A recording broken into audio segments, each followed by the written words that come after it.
Guten Abend, meine Damen und Herren.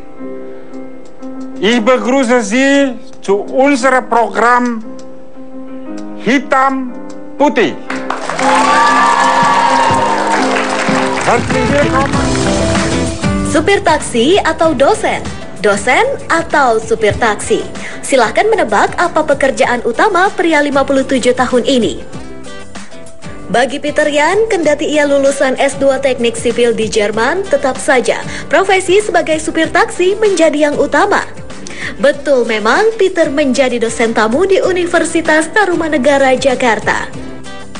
Sebelum menjadi supir taksi, Peter pernah 3 tahun menganggur. Semua gara-gara usahanya bangkrut. Kini dengan menjadi supir taksi, Peter menerapkan ilmu sipilnya untuk mengurai kemacetan di Jakarta. Oke. Maaf Pak, tadi boleh diulang dikit nggak? Tuh opening tuh ngomongnya gimana tadi Pak? Guten Abend, meine Damen und Herren. Oh, itu pasti selamat malam hadirin sekalian. Iya. Ya tuh kan susah. Setelah itu Pak. Herzlich willkommen zu unserem Program. Mbak, wih curang. Apaan dengan saya yang artinya yang pertama? Selamat datang di acara Hitam Putih. Apa, Gitu Pak? kan? Bener. Bravo. Iya bener. Berarti kita pinter ya. Berarti kita pinter banget ya. Bahasa Jerman ya Pak Bahasa tadi Jerman ya? Pak ya? Bahasa Jerman. Bahasa Asli bahasa Jerman. Asli bahasa Jerman. Bukan bahasa Jerman palsu ya, asli. Asli bahasa. Keren banget Bapak bisa bahasa Jerman. Saya mah pinternya bahasa tubuh Pak. Oh. tapi Bapak bahasa Jerman sekarang profesinya adalah Supir taksi. supir taksi. Bener-bener supir taksi Pak. Sungguhan. Sungguhan itu asli juga Pak ya? Asli. Oke, kita ngobrol kalau begitu Pak. Silakan Pak duduk di kursi dulu Pak. Nah, bahasa Jerman itu karena Bapak ini adalah lulusan S2 Jerman. Betul. Lulusan S2 Jerman di bagian apa? Saya sekolah civil engineering Civil Engineering. atau bahasa Jermannya Bauingenieurwesen. Baut. Oh, ngurusin baut-baut itu. Bukan, bau. Oh, baut. Oke, sorry. Tapi agak bener kan, engineering ada baut-bautnya juga ya, bener ya. Dan itu pada tahun? Saya berangkat ke Jerman itu 76, 29 Januari 76. Saya masuk Technische Hochschule Darmstadt itu 1978 winter semester. Oke. Jadi ada persiapan masuk itu melalui student college dulu. Oke. Lalu saya lulus itu 1987. 1987. Saya pulang ke Indonesia itu 1988. 1988 di Indonesia. Iya, pulang. Pada saat itu pekerjaannya Pak? Saya waktu itu selesai dipanggil oleh Bill Fingerberger. Kebetulan kepalanya yang di Wiesbaden itu murid dari profesor saya. Dan kebetulan saat itu ada proyek jalan tol Padalarang Cileunyi. Nah, Section B itu yang mengerjakan Bill Fingerberger, perusahaan kontraktor Jerman. Oke, dan nah, Anda? kebetulan saya waktu itu di situ, saya membantu mereview 22 jembatan yang ada di Jalan tol tersebut? jalan tol Pada tahun itu? pada tahun itu. Oke. Lalu bagaimana ceritanya dari sana, kok Bapak bisa tiba-tiba menjadi supir taksi ini, ceritanya gimana Pak? Panjang. Pasti panjang dari karena... dari 89 lah sampai tahun ya sudah tsunami lah. Itu banyak sekali pekerjaan yang saya lalui, tapi kira-kira setelah tsunami mulai menurun. Sebenarnya sih bukan setelah tsunami, tapi setelah krisis. Setelah krisis. Karena apa itu bisa menurun Pak? Ya, faktornya banyak Pak. Jadi pertama, saya banyak sekali berkecimpung di bidang transportasi. Tahun 88 sampai ya sekitar 6-7 tahun itu. Saya mensupport HG Indok atau Has Consult yang membangun Jakarta Cikampek, lalu membantu juga mereka membuat beberapa program transportasi di kota Jakarta. Salah satunya 91 saya membuat konsep busway. Gimana? Tahun 91? Ya, Anda membuat konsep busway? Ya, bersama teman-teman dari Has Consult atau Arkiindok itu. Konsep busway itu tahun 91. Itu Anda dan teman-teman yang membuat? Ya, jadi kita bertiga itu. Saya, ada yang namanya Gunter Rulke, ada satu lagi yang namanya Gerd Wolf. Jadi saya menghitung bebannya. Waktu itu cuma koridor Blok M Kota yang kita bikin ya, koridor 1 ya.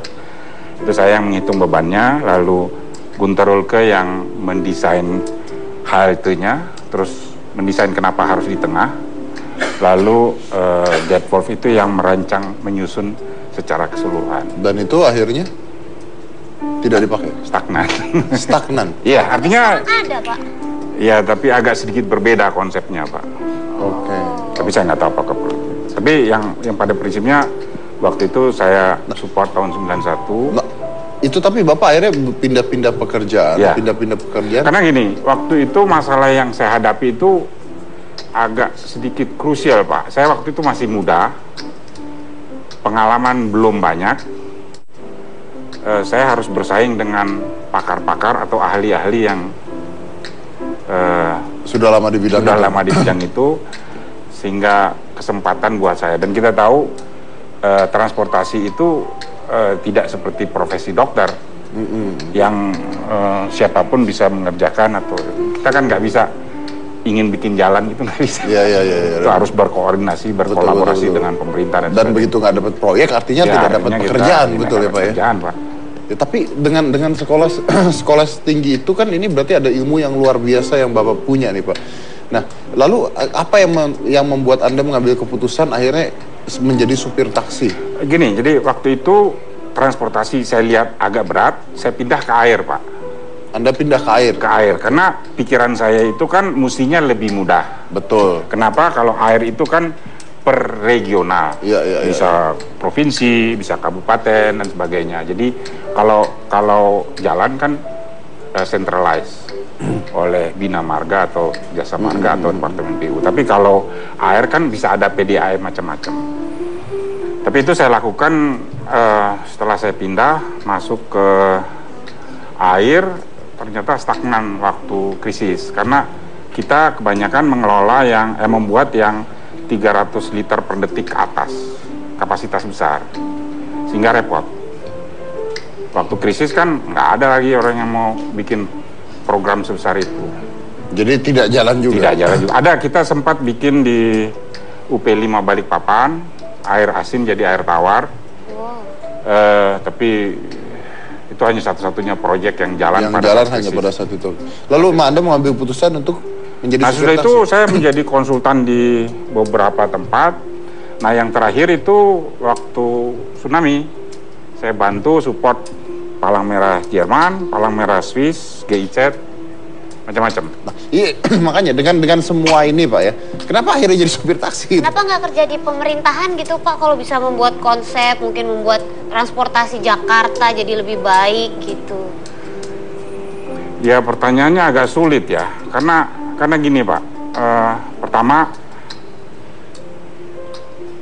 kalau saya boleh jujur ya, saya merasa benar-benar pada saat itu, paling tidak ya pada saat saya bekerja untuk rekonstruksi di Aceh itu, gaji saya cukup. Nah, kalau saya bekerja ke tempat yang ada sekarang, dia drop Pak. Dia drop, jauh dropnya.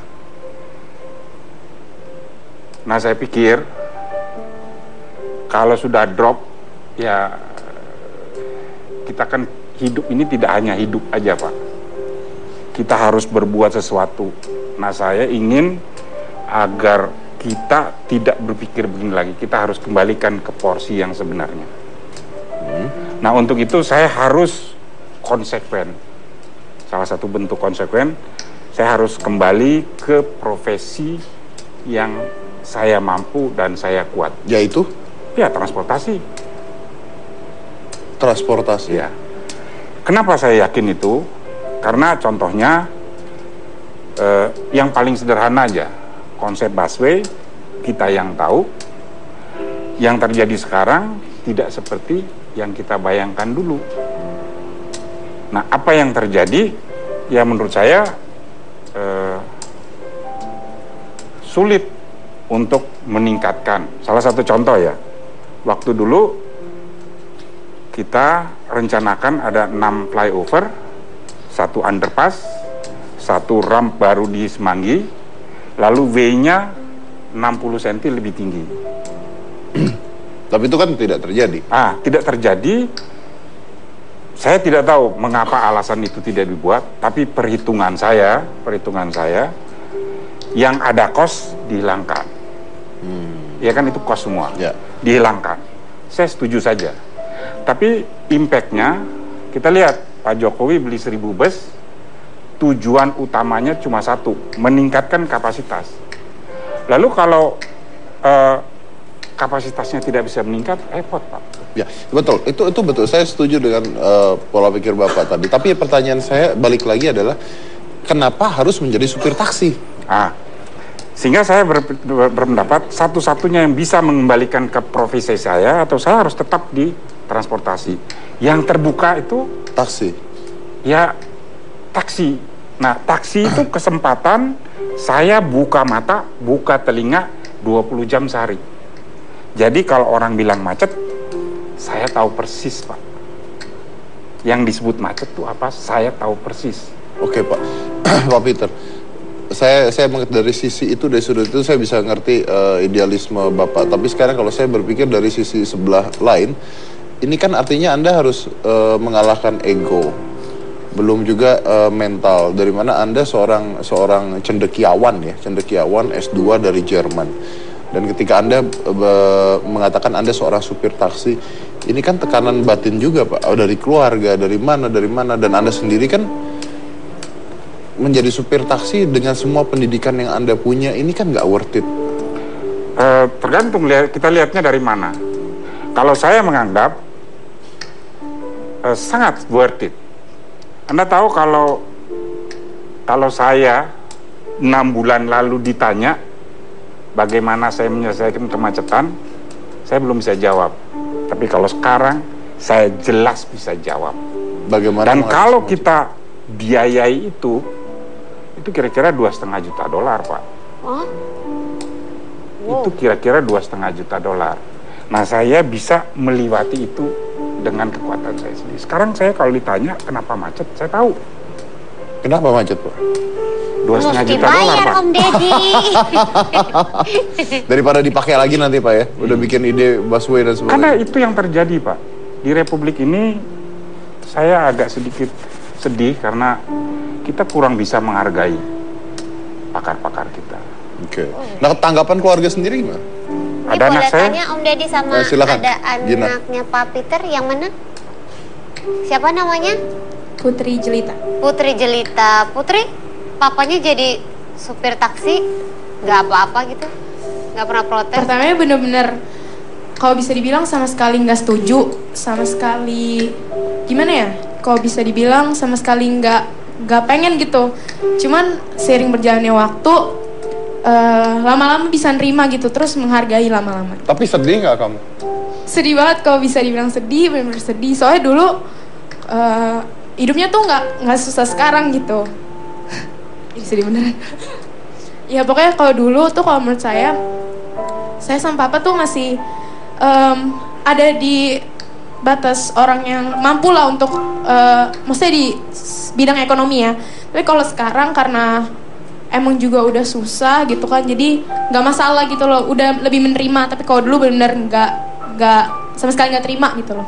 Tapi bisa dipikirkan juga kan, ayah kamu Lulusan. walaupun menjadi supir taksi, tapi dia ngelakuin ini juga buat kamu dan buat keluarga juga tuh. Iya, bener sih, cuman lama-lama bersyukur aja sih. Maksudnya apapun pekerjaannya, yang penting halal terus berguna juga, ya nggak masalah. Lama-lama kayak gitu. Tapi dulunya bener-bener nggak, sama sekali nggak setuju. Dulu sama sekali tidak setuju. Iya. Tapi kalau tadi kan Kak Gina tanya, kamu malu nggak papanya supir taksi? Sebenarnya malu, sebenarnya, cuman lama-lama benar-benar bisa menghargain aja gitu. Malu karena sebenarnya beliau harusnya jauh Bisa lebih. lebih baik Iya, gitu ya? sebenarnya kayak gitu. Oke, kalau saya tanya, kamu mau nyampein apa ke papa sekarang?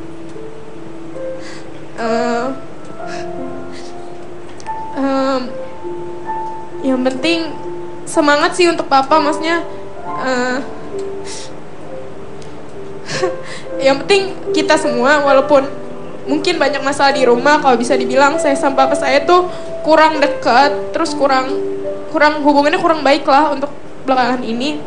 Tapi dari dalam hati saya sayang banget sama papa saya. Moga-moga. Kamu kurang baik hubungannya? Iya.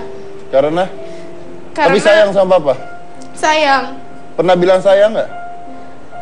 Why don't you come here?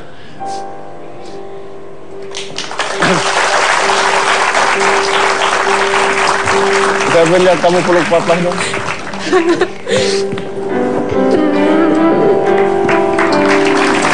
Udah saya.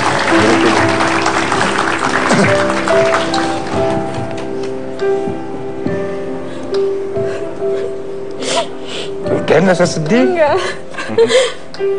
Suka berkelahi.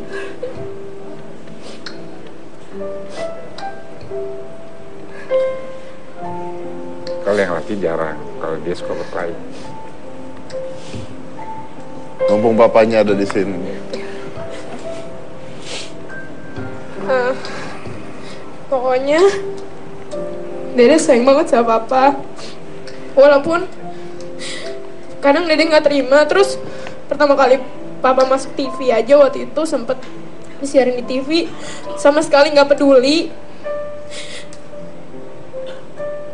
Terus benar-benar kayak apaan sih, kayak kenapa sih harus jadi semua orang tahu gitu kan. Agak kesal, cuman lama-lama bersyukur aja gitu. Maksudnya lama-lama kebuka. Ya gitu lah pokoknya.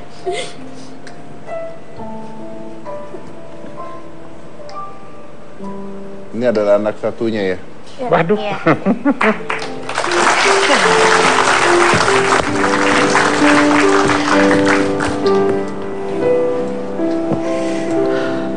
Bisa minta mikrofonnya kan?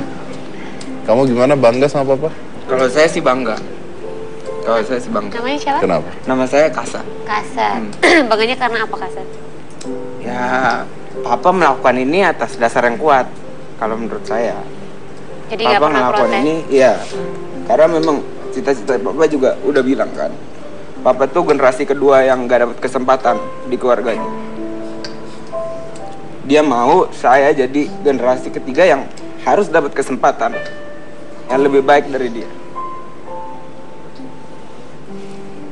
Kayak gitu. Jadi dia ngelakuin ini buat saya sama adik saya. Mau bilang apa sama papa? Ya, aku mau bilang papa terus lanjutin cita-cita papa yang masih mau dilakuin.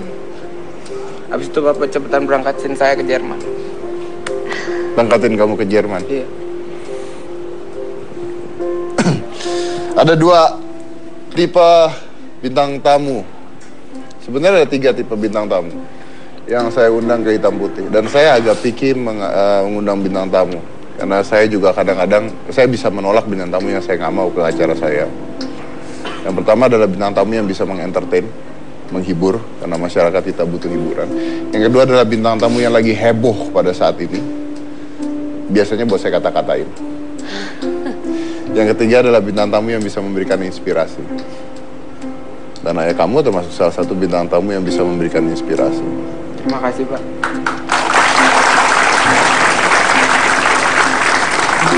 Luar biasa. Kita akan lanjut lagi kisahnya setelah yang satu ini. Jangan mana-mana, tetap di Hitam.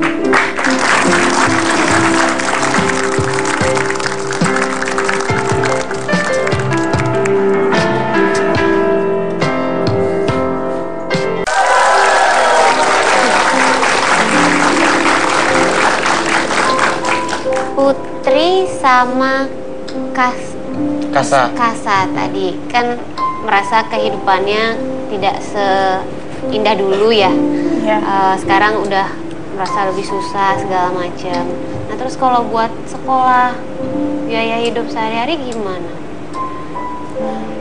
Apa yang bisa dijual ya dijual. Iya. Apa yang bisa dijual? Apa yang bisa dijual. Iya. Mau Sampai cari, sesusah itu? ya bisa dibilang kayak gitulah. Sampai Iya. terakhir kan rumah, mobil dijual semua. Motor. Iya. Sekarang tinggal di? Sekarang ada rumah tapi lebih kecil dari yang sebelumnya. Tapi masih sekolah kan? Saya udah lulus. Aku juga baru lulus. Kuliah? SMA. SMA. Kasa juga? Saya lulus SMA, belum lanjutin kuliah. Tapi Bapak mau lanjutin mereka ke kuliah? Setahu saya Bapak juga sekarang jadi dosen katanya. Ya, teman-teman di Jerman juga udah bilang kesini aja. Cuma masalahnya ya kan nggak bisa gratisan hidup di sana. Mesti bayar rumah, mesti bayar.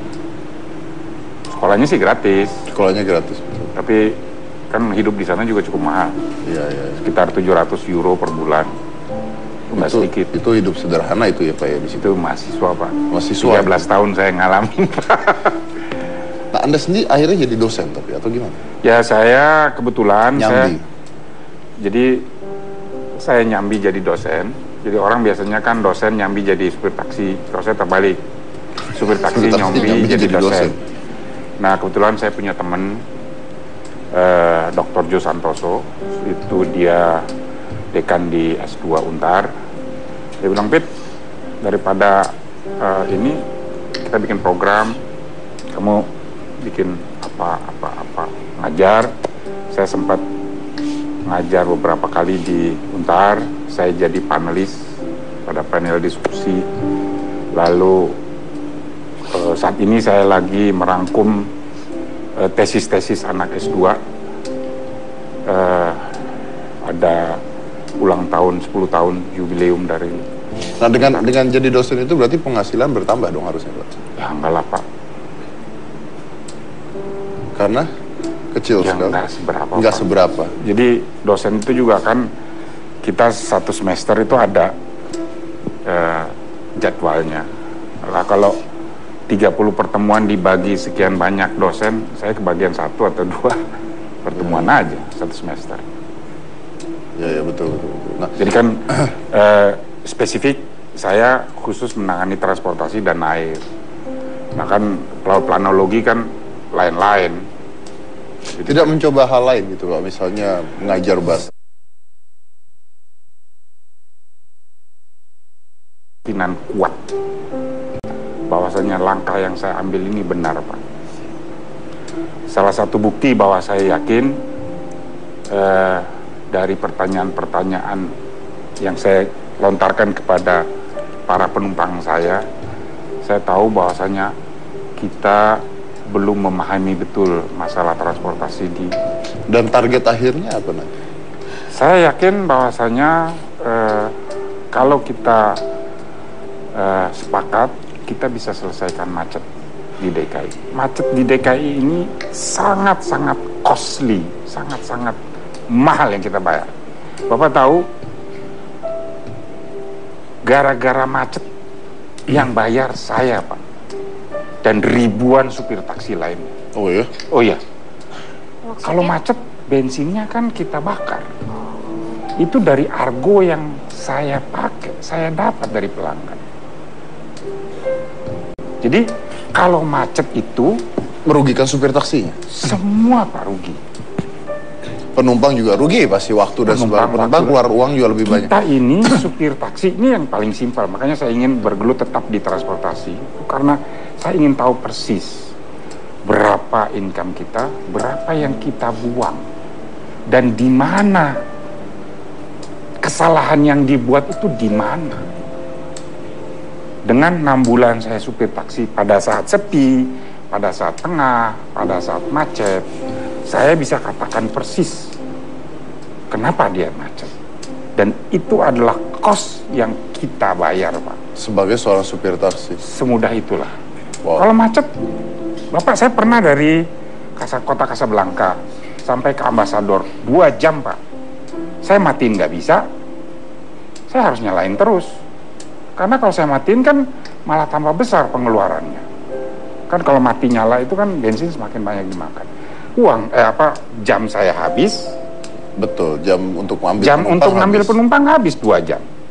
Bensin saya bakar for 0 kilometer. Artinya untuk kilometer yang sedikit. Siapa yang tanggung? Nggak ada. Saya yang tanggung dan ribuan supir taksi yang lain. Dan ini kita tidak melakukan apa-apa, Pak. Iya kan? Dan itu bertahun-tahun, Pak. Itu kerugian yang Triliunan, Pak. Kalau kita sadar, dan sekarang saya sadar betul bahwasanya itu yang kita tanggung tanpa kita sadari. Baik, kalau seandainya Anda mengatakan bahwa Anda tahu cara pemecahannya, ya, anggaplah saya percaya dengan Bapak. Langkahnya apa yang Bapak mau lakukan? Anda harus bekerja sama dengan pemerintah kah atau very simple sebenarnya. Yang langkah paling awal ini kan tanggung jawab pemerintah, Pak. Bukan tanggung jawab siapa-siapa. Ini tanggung jawab pemerintah. Pemerintah harus punya goodwill bahwasanya benar dia serius ingin menyelesaikan kemacetan. Karena kemacetan itu benar-benar menimpa seluruh segmen. Ya, tapi apakah Bapak pikir bahwa suara Bapak ini didengar pemerintah? Pasti, Pak. Karena saya yakin, saya ini bukan orang yang tidak dikenal, Pak. Salah satu bukti, ini depan saya nih, alumni Jerman, Pak. Yang sebelah kiri saya itu ketua perhimpunan alumni Jerman, Pak. Yang sekarang. Beliau bisa nanti menyerukan, kalau saya tidak, beliau bisa menyerukan. Dan banyak alumni Jerman yang lain. Jadi saya tidak khawatir dan saya yakin. Dan bukan mereka aja. Di sebelah sana itu ada Express. Bapak tahu, Express Group atau Eagle yang saya kerja, dia punya 11.000 armada, Pak. Kontribusinya besar. 11.000 armada artinya Pak ya, dia cari uang berada di jalan, Pak, bukan di parkir, Pak. Dia berada di jalan. Itu kalau dia berkontribusi untuk menghilangkan kemacetan, saya akan sangat berterima kasih. Dia dapat duit, tidak macet. Ini yang jadi tujuan utama saya. Om Deddy, mau nanya boleh? Bapak emang sampai sebegitunya Bapak ngerti kemacetan, informasi yang saya dapat, Bapak sampai bisa tahu kalau di daerah ini pola kemacetannya karena begini, di daerah ini beda lagi. Betul. Sampai begitu. Salah satu contoh ya, ini saya bisa katakan. Bapak tahu Bintaro? Itu di depan pom bensin ada kuburan ya, tanah kusir. Ya, ya. Di depannya itu kalau nggak salah ada supermarket Lawson atau apa itu. Itu di depannya itu sejak Bintaro berdiri sampai sekarang nggak pernah dibenahi. Semua orang Bintaro saya tahu persis ngutuk itu. Semua orang Bintaro. Tapi sekarang siapa yang pernah ngomong? Nggak ada. Padahal kalau menurut saya it's very simple. Tabrakan di Bintaro itu yang kereta api 2 kali itu sampai kebakar dan sebagainya. Sudah ide segala macam. Padahal sederhana menurut saya. Sampai sekarang itu bikin one way, mana fungsi nggak? Saya tahu kenapa orang tetap melanggar one way, tahu persis. Karena saya jalani itu jalan. Jadi saya tahu persis. Jadi intinya adalah Anda benar-benar berada di tempat tersebut dan Anda mempraktekkan dan Anda menjalani hal tersebut. Betul. Ya, dan Anda dengan kemampuan Anda, dengan kepintaran Anda, harusnya Anda tahu masalah apa yang benar-benar terjadi di hal tersebut. Nah, oke, tapi suara ini kan sebenarnya harus didengarkan karena kalau misalnya tidak, percuma juga Anda mau ngomong apa juga. Dan what so what kalau tidak ada yang peduli juga. Di sini tadi siapa teman-teman boleh saya Pak Deddy. Selamat malam. Kami dari alumni Jerman, saya sebagai ketua umumnya mendukung apa yang dibuat oleh Peter. Peter adalah teman kami, teman sekolah kami, dan ini menunjukkan kami sebenarnya sedih. Kenapa mesti malu?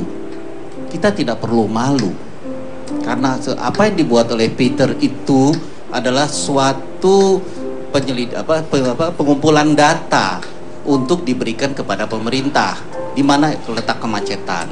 Apakah data ini diterima atau enggak, kita buktikan nanti.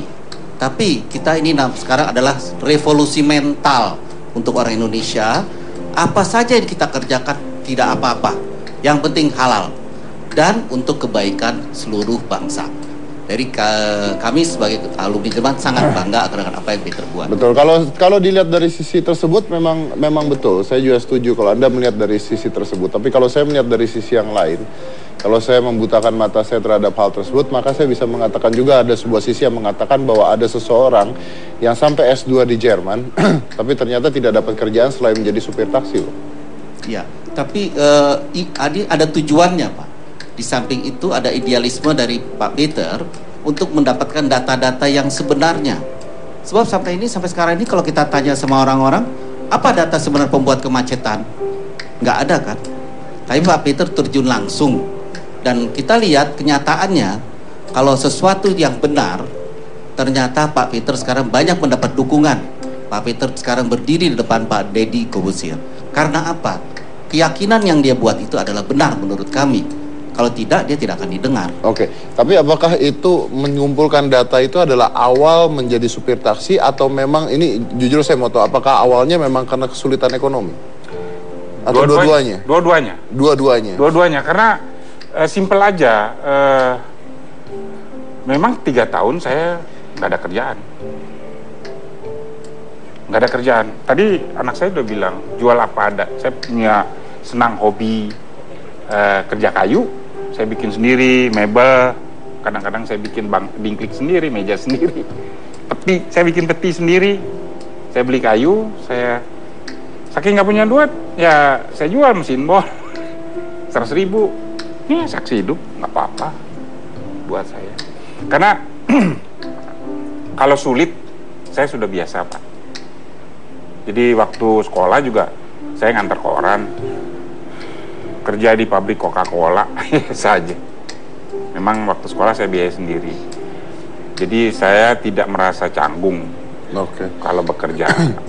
Dan mudah-mudahan ini kan sebenarnya ada tujuannya ya. Oh ya. Nah, kalau saya lihat tanya dengan Putri dengan ayah menjadi supir taksi ini,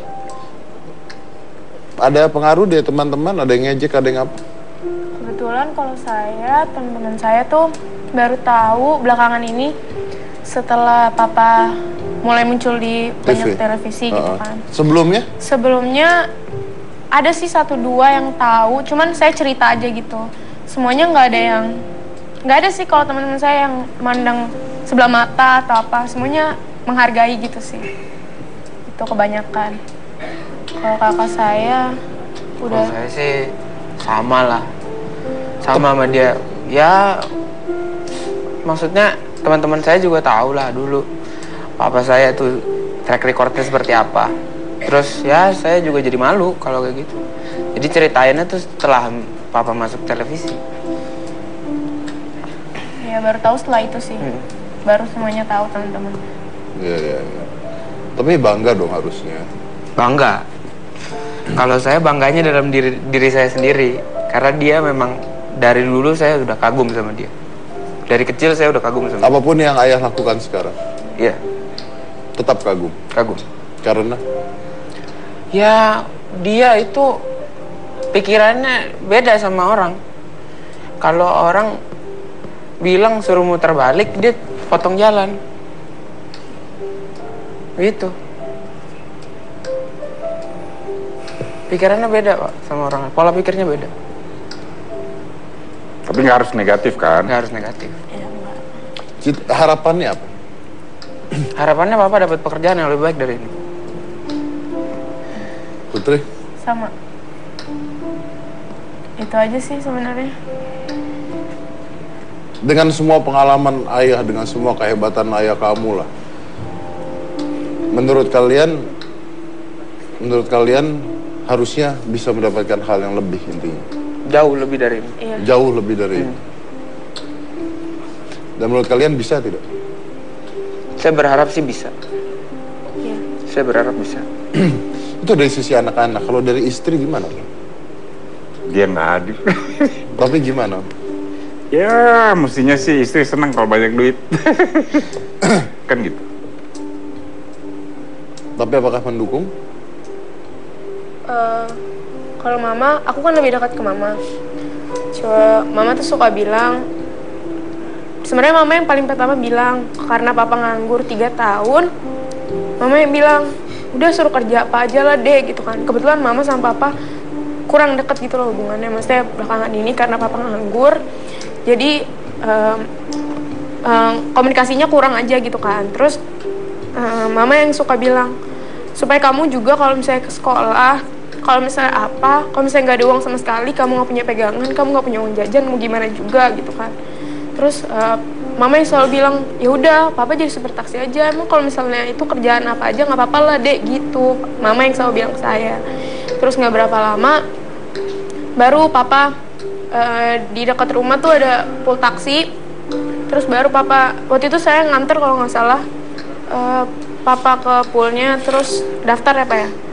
Ya pokoknya daftar pakai ijazah gitu. Mungkin sedikit ya, saya juga aneh Pak Dedi. Jadi saya juga nggak tahu.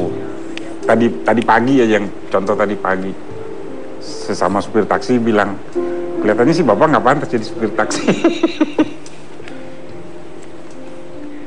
Tapi apa Anda menikmati nggak pekerjaan? Oh, saya sangat menikmati. Salah satu yang saya merasa senang, kalau saya di rumah, tambah stres Pak ya? bukan stres saja, kita nggak punya partner komunikasi. Paling teman saya itu ya ngebor, kayu apa. Tapi saya nggak punya partner yang benar-benar bermacam-macam. Dengan supir taksi, saya bisa berkomunikasi sama siapa saja, segala level. Demikian saya punya banyak masukan. Saya potong sedikit. Saya pernah beli buku satu. Mungkin itu juga bisa menjadi ide Pak sebenarnya Pak. Saya pernah membeli buku, tapi buku ini saya belinya pada saat saya di luar negeri. Jadi kalau tidak salah Pak ya, A Conversations of Taxi Driver. Jadi ini adalah diari supir taksi Pak. Diari supir taksi yang pekerjaannya adalah membawa penumpang setiap harinya. Dan di sana dia bercerita tentang ribuan penumpang yang curhat pada dia. Dan itu menjadi buku yang menarik sekali, yang luar biasa sekali gitu.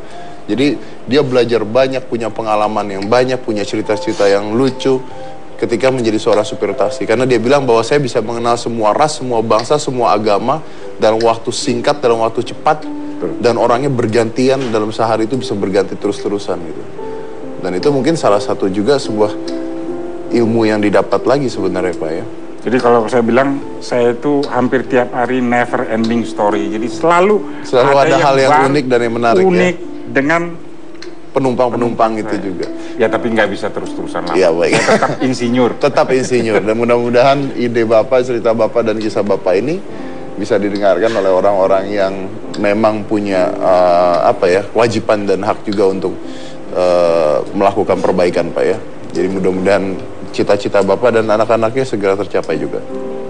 Setelah ini saya akan mengundang salah satu bintang tamu saya lagi, dan bintang tamu saya ini adalah seorang asisten rumah tangga ya, atau biasanya disebut dengan pembantu rumah tangga. Tapi dia lulus S1 dengan cum laude. Setelah satu ini, jangan mana-mana, tetap di Hitam Putih.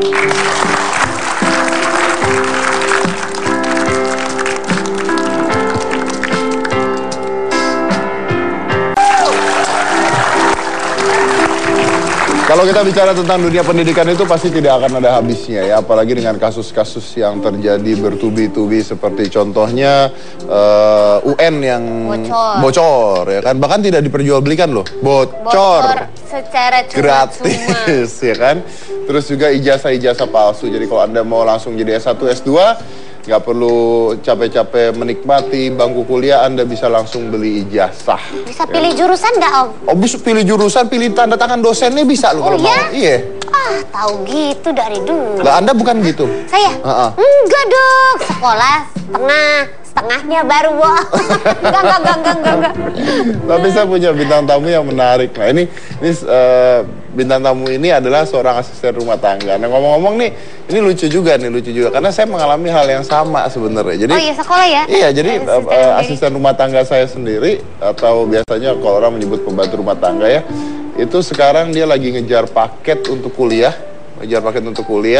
Jadi seminggu tuh 2 kali dia kejar paket, lanjut kuliah, dan seminggu juga 2 kali dia les bahasa Inggris sekarang. Loh, bukannya ada yang udah kerja? Yang satu udah selesai, ini yang baru lagi. Wah, lama-lama bisa bikin sekolah, Deddy Corbuzier. Nggak lama-lama saya pusing nyari asisten rumah tangga kagak ada. Sekolah semua. Di Lo sekolah bagus semua. dong. Tapi bagus karena kalau memang mereka punya kesempatan, kenapa kita tidak memberikan kesempatan, ya kan? Iya betul. Bagus. Nah, kita mengundang yang sudah lulus nih. Jadi ini S1 cum laude. Kita lihat dulu siapakah dia. Ini adalah Darwati.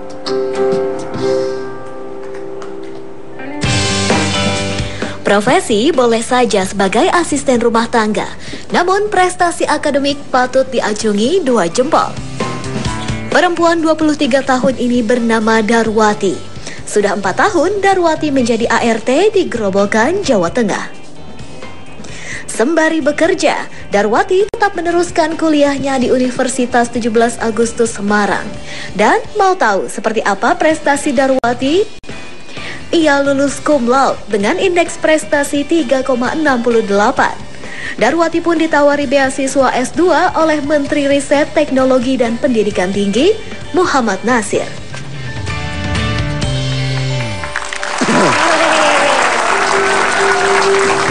Langsung aja kita undang, ini adalah Darwati.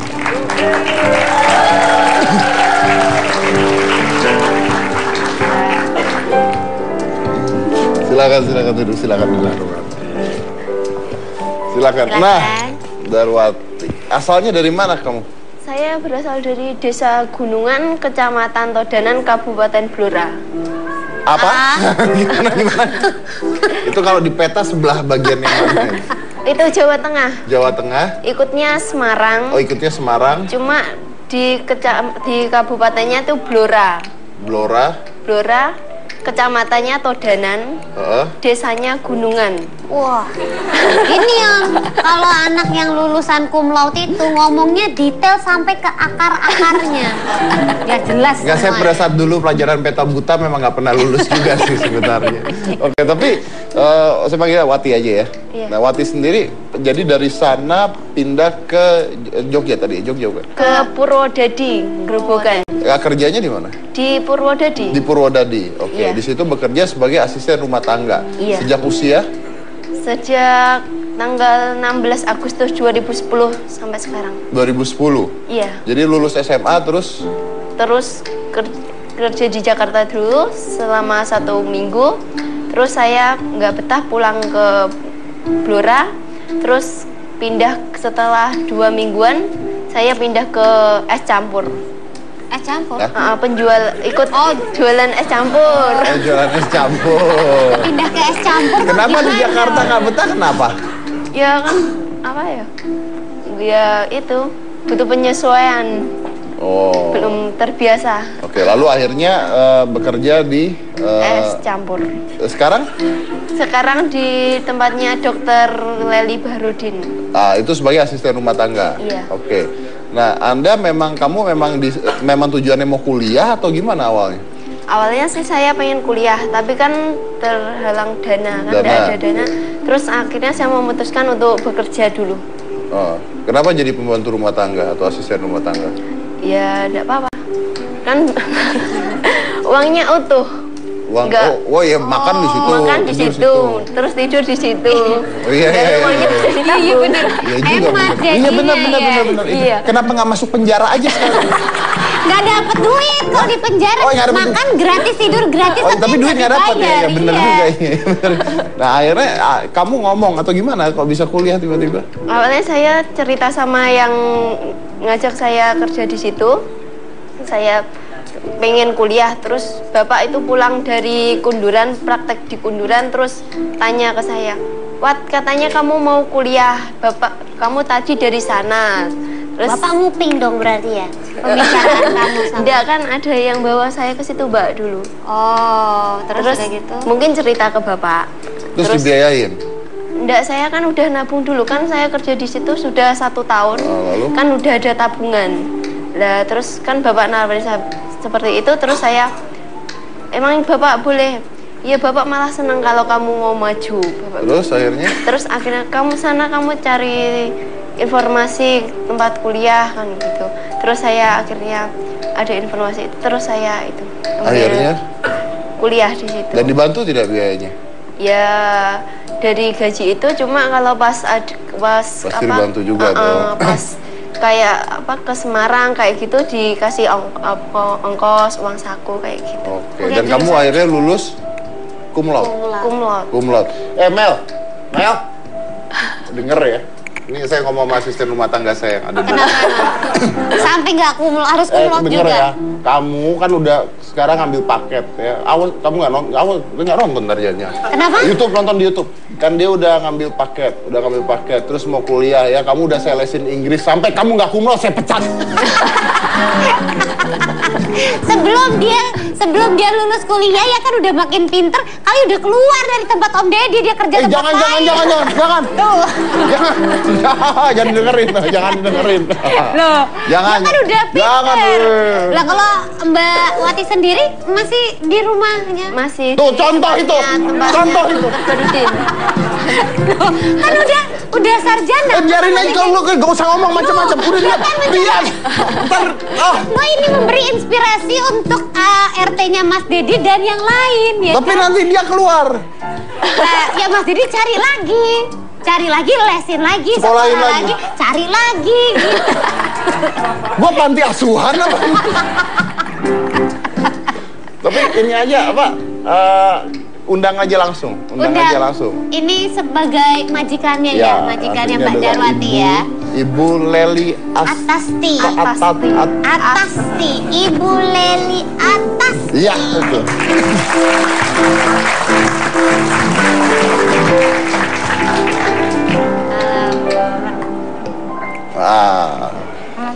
Selamat malam Ibu, silakan duduk. Selamat malam. Bu, nih saya curhat aja dulu ya. Saya juga punya asisten rumah tangga. Dulu yang ada dua nih, yang dulu udah selesai, udah sekolah, udah kawin. Saya ada asisten rumah tangga, udah kerja sama saya lama. Kemarin dia waktu ulang tahun, terus tahun yang lalu saya nanya, kok mau apa ulang tahun? Terus dia diam aja, bilang sekolah aja deh, lanjutin supaya kuliah gitu kan. Karena kita kasih kesempatan ya. Udah nih akhirnya dia sekarang ngejar paket, terus les Inggris dan sebagainya, mau les komputer dan sebagainya. Cuman nanti kalau misalnya punya ketakutan nggak sih kalau misalnya udah nih, kan berarti udah sayang banget nih pasti dong. Nah, begitu selesai nih ya kan, cabut dia keluar, nah pusing loh. Oh, curhat colong. Iya nggak? Iya. Tuh iya kan, pusing kan? Iya Mas Deddy. Nah gimana tuh Bu? Ya memang kebetulan yang ikut di kami itu ada 2 orang Mbak Deddy. Jadi Mbak Wati dengan temannya, tapi yang satu selalu ganti-ganti. Nah, Mbak Wati ini punya motivasi yang tinggi untuk maju. Tidak setiap pembantu rumah tangga itu ada yang cukup puas dengan apa adanya, statusnya, tapi dia mempunyai keinginan untuk merubah nasibnya. Maka kita dukung. Ya, saya dukung. Kalau misalnya nanti dia sekolah, ya saya terpaksa cari lagi. Tapi stres kan? Iya, agak stres juga. Tapi kan sekarang masih tinggal di rumah ini masih tinggal di tempat saya. Tapi kerjanya gimana? Udah nggak full ya sama, masih sama. Ya, masih tanggung jawab. Cuman kalau ada keperluan untuk mendaftar ke Semarang untuk kuliah, kebetulan di Undip ini ditawarkan Menristek Dikti untuk mengambil S2, tapi harus tes dulu. Tes, nanti kalau memang sudah lulus testing, bisa dicarikan beasiswa. Jadi saya membolehkan dia, kalau nanti bisa bekerja di tempat yang lain yang lebih baik tentunya. Ditinggal deh Ibu. Ya tidak apa-apa. Yang penting kan kita sudah seperti ibu dan anak. Ya kebetulan anak-anak saya juga sudah selesai semua, sudah kuliahnya, sudah saya tinggal sama bapak saja di Puroda di Gerobokan. Jadi ya memang karena kami juga masih bertugas sebagai pegawai negeri, bapak pegawai negeri, saya pegawai negeri, jadi memang di rumah itu sering ditinggal. Jadi biasanya Mbak Wati yang jaga rumah. Nanti gimana nanti? Terpaksa cari lagi. Sekarang kan pembantu juga macam-macam. Mas Deddy ada yang jujur. Yang penting itu adalah jujur. Kita percaya seperti itu. Susah loh nyarinya Bu. Iya susah. Ayo loh. Jangan ngomporin. Nggak, saya pada ketakutan. Besok saya ngomporin. Tapi kita lanjut lagi saya satu ini kalau gitu, jangan mana-mana, tetap di Hitam.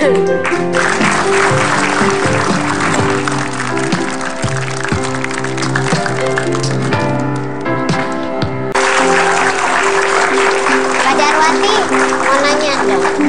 Mbak Darwati suka diajakin nggak sama teman-teman yang tahu kalau Mbak Darwati ini sebagai ART gitu? Ya ada temen. Ada. Biasanya gimana? Ya. Kata apa? Jauh-jauh. Apa? Babu di rumahnya Pak Barudin buat bayar kuliah. Apa? Jauh-jauh? Jauh-jauh dari Blora kerja sebagai hanya apa? Jadi babu di rumahnya Jadi Pak babu? Di rumahnya Pak Barudin buat bayar kuliah. Ada nggak balas? Daripada lu kuliah sama uang bapak lu gitu. Enggak, saya malah berterima kasih sama dia. Karena apa?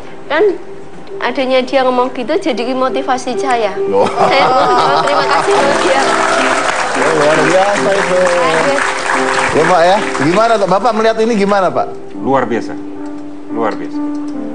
Tapi sebenarnya sih harusnya semua orang Indonesia, semua pekerjaan sebenarnya mulia Pak. Nggak ada yang, kalau kita tekuni, dia akan mencapai sukses. Betul, betul. Dan ini salah satu contoh juga ya Pak ya. Asal jangan putus asa di tengah jalan ya kan, dan buktinya terbukti kan akhirnya cum laude ya. Mau S2 lagi dapat beasiswa. Wow. Nah, cita-citanya nih terakhir nih saya mau nanya, kalau misalnya udah lulus dan sebagainya, cita-citanya mau kerja apa atau mau di mana? Nih, Ibu di sana hatinya lagi berdebar-debar, tapi nggak apa-apa bicara aja. Cita-cita saya ingin mencari pekerjaan yang lebih baik dan bisa menyisihkan uang itu buat nantinya bisa membuka usaha ke depannya. Buat buka usaha. Oh, terus Ibu tinggal aja udah nggak apa-apa. Tuh kan dia mikir.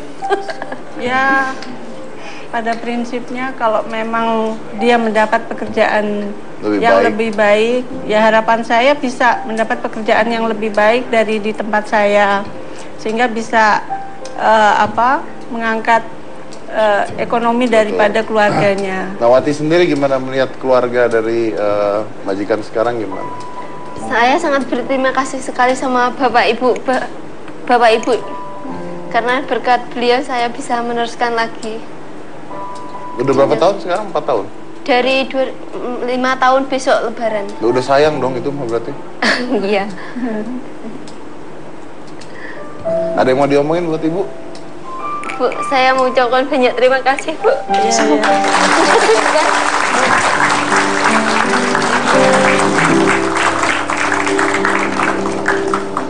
Luar biasa ya. Menarik banget. Well, saya harus tutup acaranya dan mudah-mudahan acara di hari ini bisa memberikan inspirasi buat kita semua. Yang pertama adalah semua pekerjaan memang mulia, ya kan, tidak ada tuh pekerjaan yang tidak mulia asal halal ya Pak ya, dan asal dilakukan dengan benar. Dan seperti Bapak ini juga banyak sekali yang bisa digali dari seorang Peterian ya Pak ya, banyak sekali yang bisa digali. Mudah-mudahan karya-karya beliau nantinya akan bisa menghasilkan hasil yang terlihat di negara kita Pak. Mudah-mudahan Pak ya, sukses untuk itunya. Terima kasih. Dan mudah-mudahan Jawati nanti bisa mencapai apapun yang kamu cita-citakan. Amin. Dan terima kasih juga buat Ibu dan keluarganya juga. Mungkin kita memang butuh orang-orang seperti itu. Karena saya sendiri menaruh prinsip diri saya seperti itu. Kalau kita punya pembantu rumah tangga atau asisten rumah tangga, kalau mereka punya kesempatan, we never know loh. Saya pernah mengatakan ya, bagaimana apabila ini saya selalu mengatakan dulu, bagaimana apabila obat kanker itu ada di otak anak yang tidak punya uang untuk bayar sekolah. Possible. Dan mereka tidak akan pernah sekolah kalau Anda tidak pernah bantu, kalau Anda tidak pernah mensupport. Dan buat Anda yang ingin terus maju, ingat, use everything. Gunakan semua yang Anda punya sebagai sebuah opportunity untuk lebih maju lagi.